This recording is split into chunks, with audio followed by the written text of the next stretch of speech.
Dick Cheney, the 46th Vice President of America, best known as serving under George Bush from 2001 to 2009 as the VP, and even through the mainstream media, this guy is portrayed, accurately so, as one of the more despicable politicians in the last several decades, which is saying a lot when you have a long list of his counterparts to choose from. But I wanted to dig into his background a bit and kind of bring to light some of the other things that, he was responsible for during his long political career, and just kind of shine a light on just how bad and rampant the corruption is behind the scenes in these, especially the federal government for sure, at the highest levels, but just also, kind of mirroring the corruption we see in really all over society, Hollywood, these mainstream media companies, on and on and on, and this really bizarre control system that, all of us are kind of born into. And as time goes on, it becomes more and more obvious that there is, much more going on behind the scenes, and these kind of creatures like Dick Cheney, it's clear that there's a set of rules and laws that apply to all the rest of us that don't seem to apply to these people in these high positions. And so this guy, he was born in 1941, in Nebraska, and he is a lifelong creature of the Washington swamp.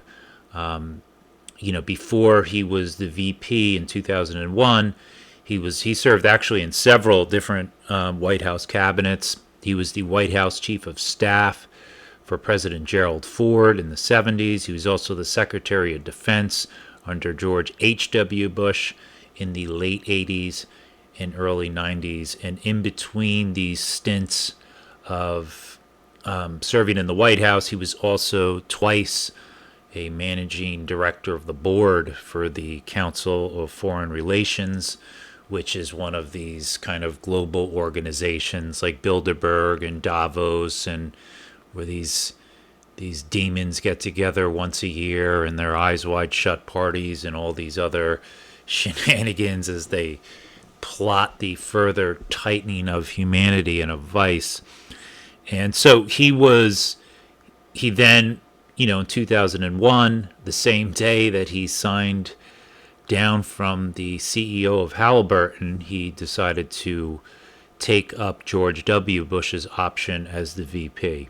And I'm sure there was no conflict of interest there. But going back to some of his warmongering days, back when he was the VP, or the Secretary of Defense, under George H.W. Bush, in 1989, in a Operation Just Cause, he led the invasion into Panama to oust the General Noriega.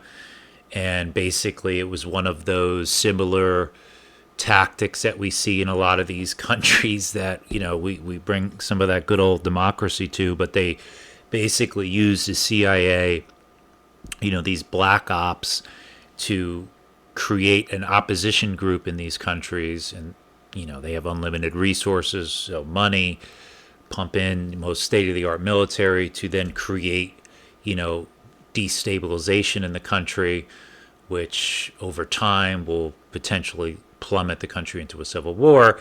And then they can get the president out, in this case Noriega, and then install the new puppet regime. So when you see this pattern over and over again in a lot of these kind of, bringing democracy around the world, and then the media cleans it all up and packages it nicely for the American public to sit there and watch on their television screens. So that was in 89, and then 91, we had Operation Desert Storm with Kuwait, and that whole scam where the American public fell for the whole, babies in the incubators skit that they rolled out for us to digest as we sit on our couches and eat our poisoned food. So we have those two during Bush's 4-year run in Bush's father. And from that, he gets the 1991 Presidential Medal of Freedom by Bush. So that was his reward. And then he wasn't done yet, even though it was only a 4-year term. In 92, while they were still in office, the Somalian civil war was going on. They sent thousands of troops to Somalia, where later on that led to the infamous Black Hawk Down incident. I think that happened in 93. So, this guy, and then that's not even talking about the scam that was the invasion into Iraq during the Iraqi war with the whole weapons of mass destruction we're going to get into in a second. But yeah, so this guy is war, but he was, draftable age when the Vietnam War was going on, and he had applied for and was granted 5 different draft deferments. So he did not serve in Vietnam, even though, he was probably in his mid-20s or so when it was going on. So he clearly had a lot of help behind the scenes with those 5 deferments. And then soon after that, he was basically brought under the wing of an equally as demonic creature of Donald Rumsfeld. So he kind of brought Cheney under his wing, and then Cheney kind of from there went on to, different under Ford and under then both Bushes eventually. So this guy is a lifelong, kind of creature of the swamp. But I wanted to also talk about, so the whole Halliburton thing. So we were told, the whole ruse of the weapons of mass destruction. We have to go in there. And this was obviously on the heels of 9/11. And Saddam is the next boogeyman that we need to focus on.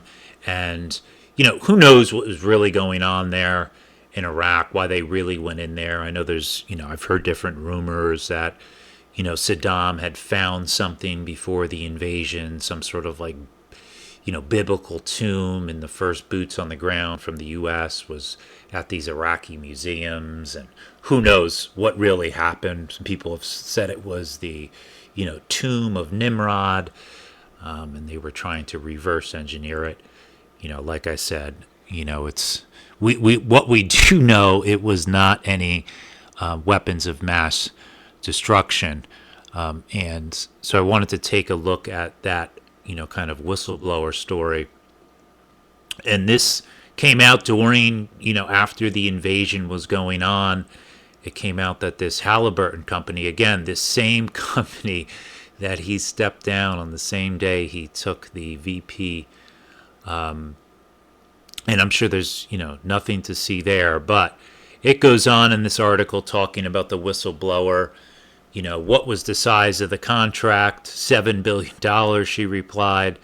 A lot of attention fell on Dick Cheney, the vice president, and the fact that he had been the head of Halliburton for 6 years.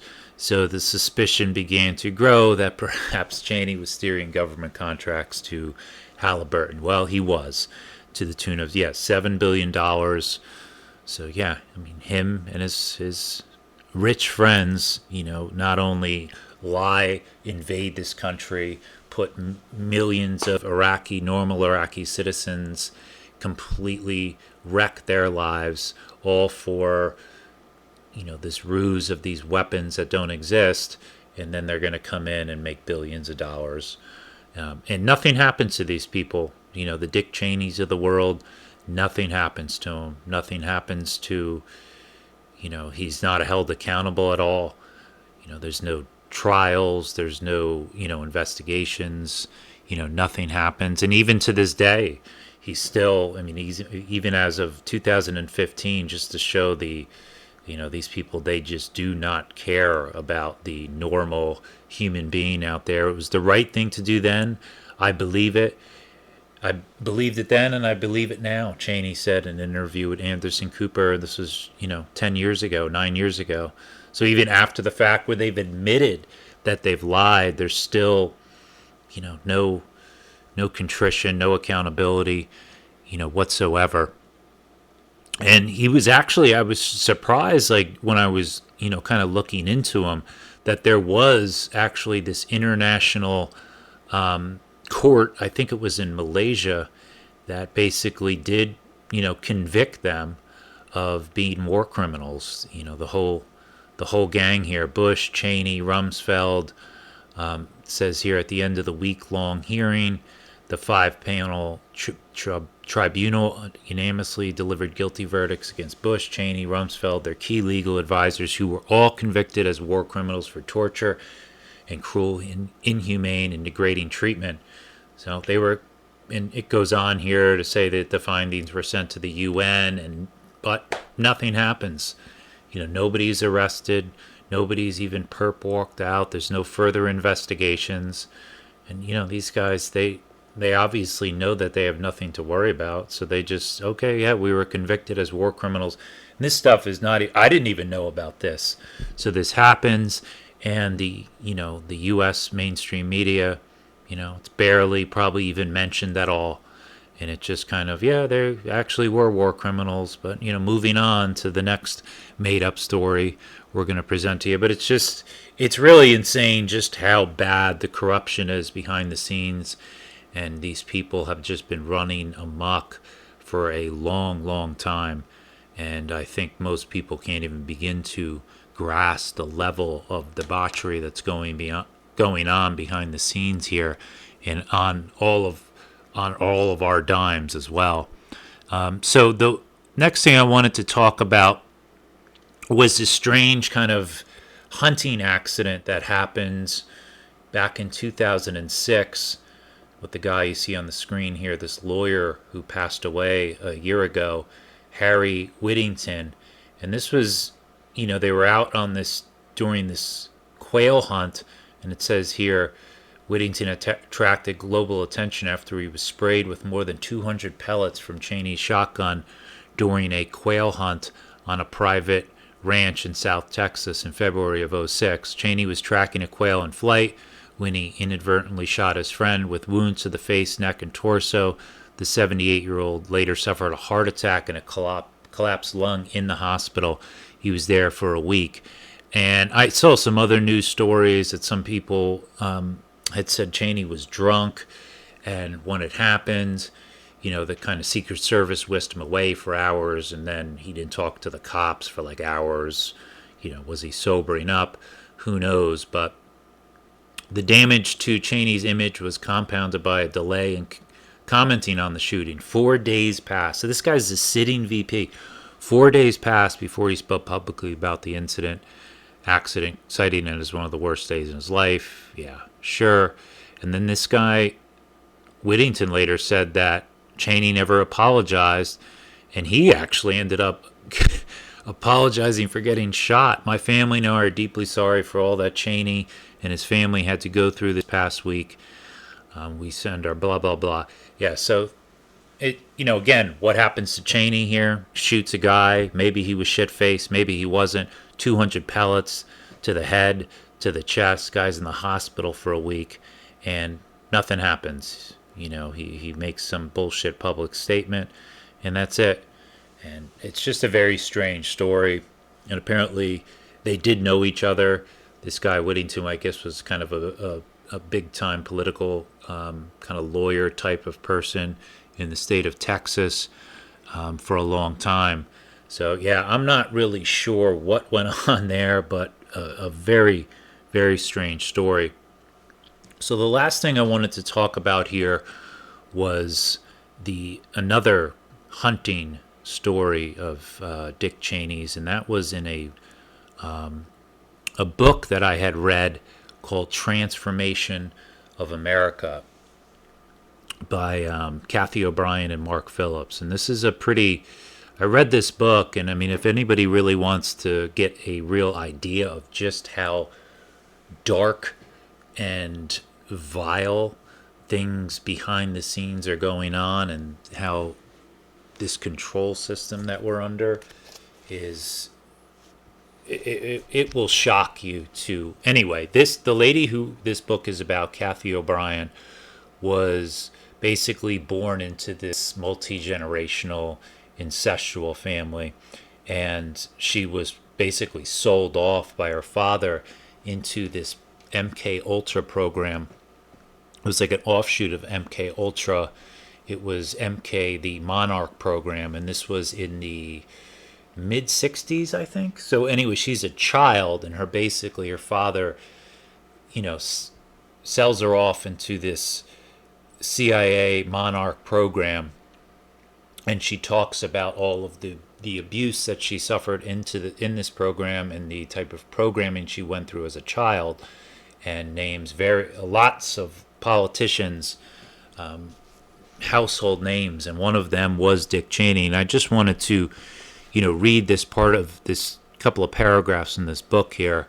And this was not the only mention of him in this book, but just to kind of shine a light on what type of disgusting, perverse human being Dick Cheney is.